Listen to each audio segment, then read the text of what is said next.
Reconquistar a democracia depois de 2 décadas de ditadura militar abriu espaços para a sociedade se fazer ouvir e para tomar nas mãos as rédeas do seu destino, com tudo o que isso envolve.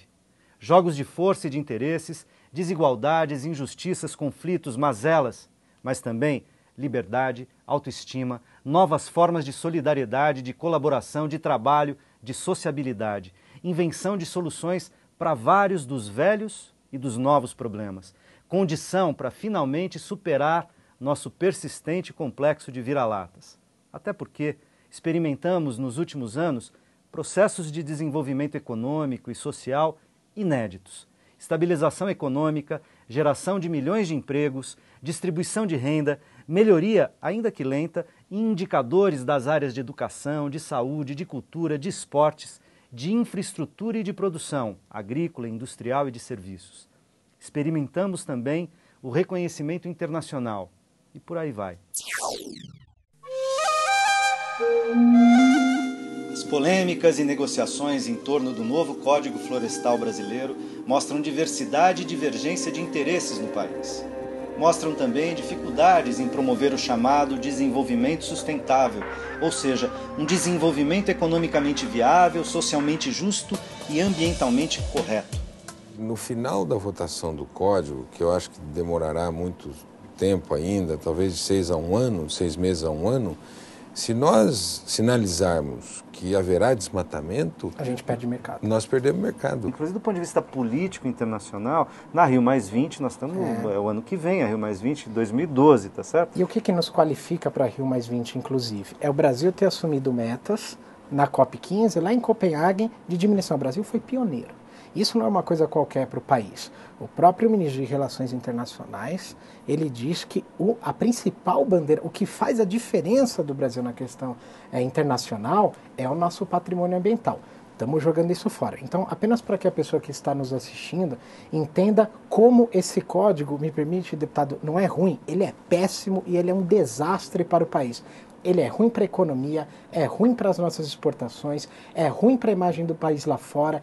Eu não sei o que a presidente Dilma vai fazer com a caneta. Ela tem dito que vai vetar aquilo que não está de acordo com os interesses da nação, mas ele é contra, inclusive, as próprias promessas de campanha dela. Então, é ruim para a imagem da presidente, tá certo? Ele é um desastre. Agora, do ponto de vista... E eu só queria contar uma história, que é só para a gente não pensar que assim, ele é um desastre para o mercado, para o exportador, ele é um desastre para a imagem do Brasil. Ele é um desastre para uma pessoa que é minha amiga, chama Luzia Canuto, vive no interior do estado do Pará. Teve o pai assassinado na década de 80 por latifundiários conhecidos da região. Teve os 2 irmãos de 3 assassinados por latifundiários na região. Foram assassinados porque eram líderes sindicais, brigavam pelo pequeno agricultor, para que ele tivesse o seu direito à terra respeitado. Foram assassinados por esses latifundiários. Esses latifundiários vão ser absolvidos por esse texto que está saindo da Câmara.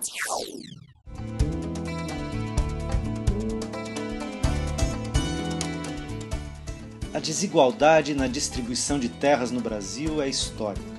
Os latifúndios, maiores do que muitos países, são reflexo da concentração de riquezas nas mãos de poucos e da inexistência de normas que limitem o tamanho das propriedades. Hoje, 50% das terras são propriedade de menos de 3% da população. Em contrapartida, temos cerca de 7,5 milhões de pessoas em situação de extrema pobreza no meio rural. Uma multidão de camponeses, com pouca ou nenhuma terra, se espalha em acampamentos improvisados ou, às vezes, está assentada em áreas sem condições de produtividade. A reforma agrária é decisiva para reverter esse triste quadro. A gente tem hoje, os números não são precisos, mas algo em torno de 150 mil famílias na beira da estrada, sem terra, acampadas à beira das estradas brasileiras. Eu queria que a gente fechasse o programa com uma mensagem de 30 segundos de cada um de vocês para cada uma dessas famílias. Padre Naves, por favor. Eu diria que o Poder Judiciário tem que ser representado por gente, por pessoa, e não por um papel, uma letra, e que fique passando o tempo. Saibam, Poder Judiciário, que nos acampados tem criança, mulheres, homens e brasileiros e brasileiras, gente trabalhadora. Então precisa o Poder Judiciário tomar uma verdadeira posição de justiça. E reforma agrária é campo e cidade. Marcelo? Bom, que as famílias acampadas saibam que a nossa luta é uma luta justa, né? Então, por mais dificuldade que a gente sabe que todo acampado e acampada vive, a gente sabe que quando a causa é justa, a vitória é certa. É difícil, tem o Poder Judiciário, tem a demora, né? Mas a gente sabe que no Brasil ainda tem, né, muita gente sem terra e muita terra sem gente. E são esses trabalhadores e trabalhadoras que estão acampados hoje que, na nossa opinião, serão a força decisiva na realização da reforma agrária. Wellington. A minha mensagem é que eles continuem firmes com o apoio da sociedade, que a sociedade apoie esses companheiros que estão lá lutando para desenvolver o Brasil. Cecília, por favor, 30 segundos, você encerra o nosso programa hoje. A gente abriu com a nossa dama na mesa, encerraremos com ela. Obrigada pela gentileza. Para todas essas famílias de brasileiros, creio que a mais importante situação em que eles passam, reunindo tudo o que eles dizem aqui, é que eles estão lutando por um acesso a uma propriedade que deve ser deles e que deve ser mantida por eles. Não olhar para aquilo como alguma coisa que eu posso vender amanhã, comprar hoje, etc. Que eles devem pensar que o Estado, a nação brasileira, vai ajudá-los, tem órgãos públicos, políticas públicas, etc., que deverá beneficiá-los na medida em que eles se tornem assentados e regularizados, e que eles vão integrar, quando puderem tudo isso acontecer, integrarão o processo produtivo nacional. Aí eu fiz reforma agrária. Maurício, você, assim como sempre no Melhor e Mais Justo, a gente tem alguém da população, dos movimentos sociais, alguém que é afetado pelo tema que a gente está discutindo, sem necessariamente ser um especialista naquela questão, né? Pode ser ou não. Você é alguém que está vivendo a tecnologia social na pele. Queria que você trouxesse aqui as formas pelas quais você vê a tecnologia social do ponto de vista de quem está fazendo uso diretamente desse tipo de tecnologia. Quando eu recebi o kit, né, pela Fundação do Banco do Brasil e Sebrae, eu fui o primeiro a produzir. Né, com menos de 35 dias, eu já tinha verdura na minha horta para mim comer e para vender também. As pessoas chegam lá em casa e perguntam: quanto que você pagou por esse kit? Aí eu fico todo empolgado, eu falo: nada. Aí eles falam: não, mas tem um preço para você pagar. Você não paga nada, nem com 1 ano, nem com 2. Eu falo: não, eu pago, o meu dever é de produzir e manter a horta sempre produtiva para me vender, mas e esse lucro que você tem? Me perguntam. Eu falo: não, o lucro é eu manter a minha família e eu ganhar renda para mim. E eles só querem me ajudar.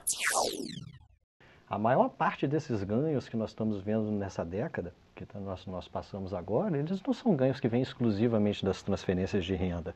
Eles são ganhos que vêm principalmente do crescimento da economia brasileira e da dinâmica do mercado de trabalho. Ou seja, a maior parte desse desenvolvimento que nós estamos vendo, dessa melhoria das condições de vida dos brasileiros em geral, ela vem do fato de que nós estamos tendo um mercado de trabalho que está pagando melhores salários, está incluindo mais gente. Então, isso está vindo pela via da produção, não só pela via das transferências de renda. Então, ele é um crescimento sustentável. E ele é sustentável também pelo seguinte, porque a inclusão social da qual você estava falando, ela não é simplesmente um resultado do processo de desenvolvimento, ela é parte do processo de desenvolvimento e uma condição do processo de desenvolvimento. Ou seja, nós fizemos uma estratégia, nós alteramos a nossa estratégia de desenvolvimento do país para ser uma estratégia onde nós vamos incluir as pessoas no mundo do consumo. Ou seja, em vez da gente ficar produzindo commodity, exportando produtos agrícolas, né, e fazendo com que o dinheiro venha de fora, circule nas nossas elites e a população de uma forma geral sejam simples prestadoras de serviços para essas elites, nós estamos trazendo as pessoas para o mundo do consumo e nós estamos possibilitando que pessoas como o Milton comprem a sua câmera, entendeu? Depois compre o seu estúdio de televisão, monte a sua produtora, compre os softwares que são necessários para ele fazer a edição de vídeo, traga mais pessoas para trabalhar com ele, pessoas que querem trabalhar na arte também e pessoas que antes talvez estivessem condenadas a uma vida de prestar serviços para as elites. Ou seja, nós estamos fazendo com que a gente entre no caminho para a realização do ideal do desenvolvimento humano, que é qual? Que as pessoas possam viver vidas longas, saudáveis e criativas, que as pessoas consigam ser felizes fazendo o que elas querem fazer.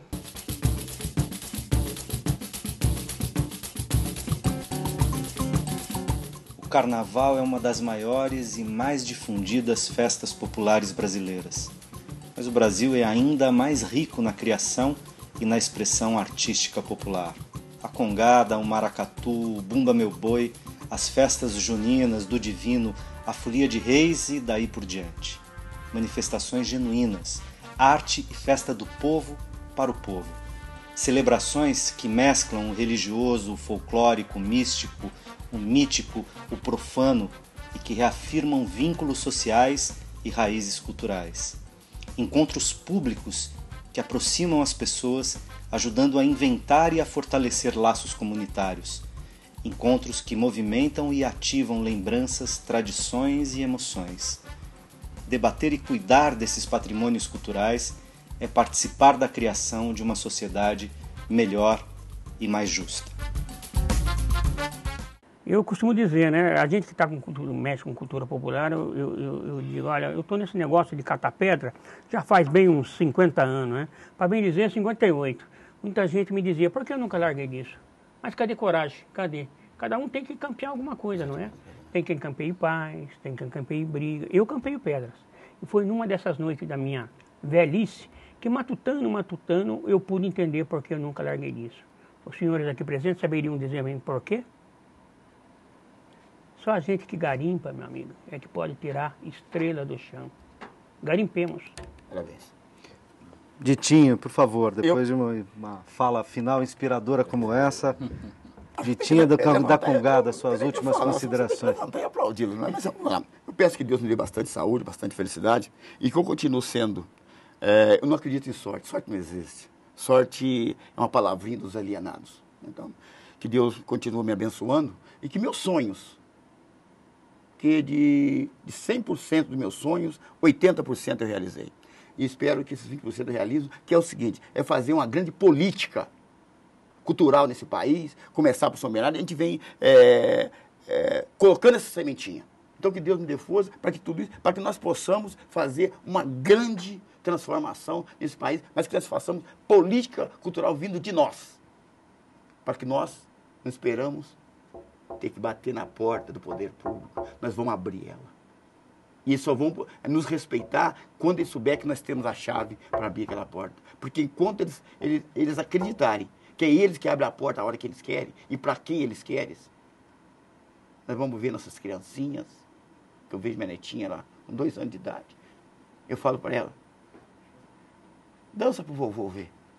E ela balança o corpo. Meu filho. Já é uma congadeira. Né? Você viu o garotinho lá na favela que quer tocar seu cavaquinho. Né? Mas você olha para ele assim e fala, qual vai ser a sua... Né? Que você tem lá na frente? Então nós podemos e devemos criar esse mecanismo, esse canal para essa juventude que está aí. A gente sabe e sente que o Brasil vive um período ímpar de sua história, com oportunidades que não devemos e nem podemos perder, com oportunidades que nos convocam e desafiam o tempo todo para pensar, agir e enfrentar problemas, individual e coletivamente, para trabalhar por um país melhor e mais justo. Em breve, você vai poder rever esse programa no nosso portal. Lá você também tem acesso a todos os outros temas que já foram discutidos aqui.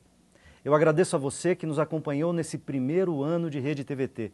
E fica aqui, para o segundo ano do nosso programa, o convite.